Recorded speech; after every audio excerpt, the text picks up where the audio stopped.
మేము 317 జీవో ద్వారా బాధితులం అన్నమాట. 317 ద్వారా ఇక్కడనే పుట్టి ఒక ప్రాంతంలో పుట్టి అక్కడనే చదువుకొని అక్కడే ఉద్యోగం చేసినాము 25 సంవత్సరాలు.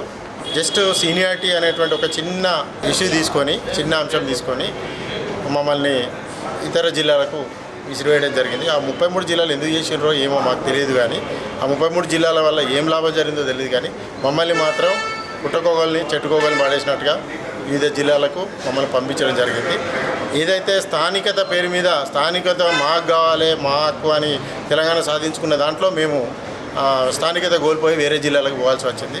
దయచేసి మమ్మల్ని 317 బాధితులందరినీ కూడా స్థానికత ఆధారంగా మమ్మల్ని సొంత జిల్లా అయినటువంటి మంచిర్యాల జిల్లాకు మమ్మల్ని పంపించాలని వేడుకుంటున్నాను. చాలా సంతోషంగా ఉంది. ఎందుకంటే ఆ గడిల పాలన అంతమై ఈరోజు స్వేచ్ఛ వాయువులు పిలుచుకున్నటువంటి ఒక సందర్భం వచ్చింది కనుక అందరం కూడా చాలా హ్యాపీగా సంతోషంగా ఉన్నాం. ప్రధానంగా మేము అందరం కూడా గతంలో మా సొంత జిల్లాలలో మేము ఉద్యోగం చేసుకున్నటువంటి వారం.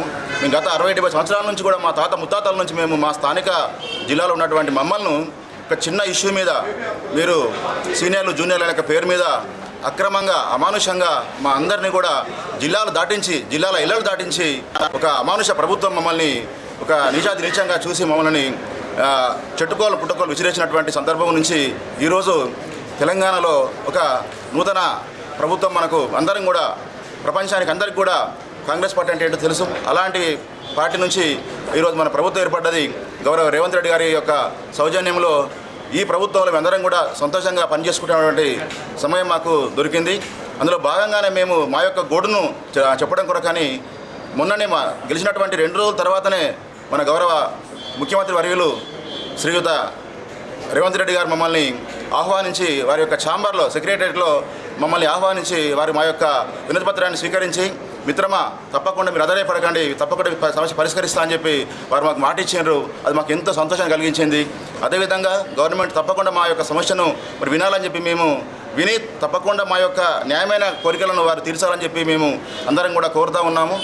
ప్రధానంగా ఆనాటి గవర్నమెంట్ మేము ఒక 18 సార్లు మేము హైదరాబాద్ లెవెల్లో అక్కడ సెక్రటరీ ముట్టడి కానివ్వండి, లేకుంటే ప్రగతి భవన్ ముట్టడిగా మామూలుగా మా గోడు చెప్పుకుందామని చెప్పి పోయినా కూడా మమ్మల్ని మా గోడు వినకుండా కనీసం మంత్రి కానీ ఎమ్మెల్యే కానీ ఎవ్వరు కానీ మా జైల్లో పడేసినటువంటి సందర్భం నుంచి ఈరోజు ఈ గవర్నమెంట్ మాకు ఖచ్చితంగా మాకు న్యాయం చేస్తామని చెప్పి ఒక నమ్మకంతో ఇందులో శాసనసభ్యులు శ్రీ గడ్డం వివేక్ వెంకటస్వామి గారికి మేము మా యొక్క వినతి పత్రాన్ని ఇవ్వడం జరిగింది.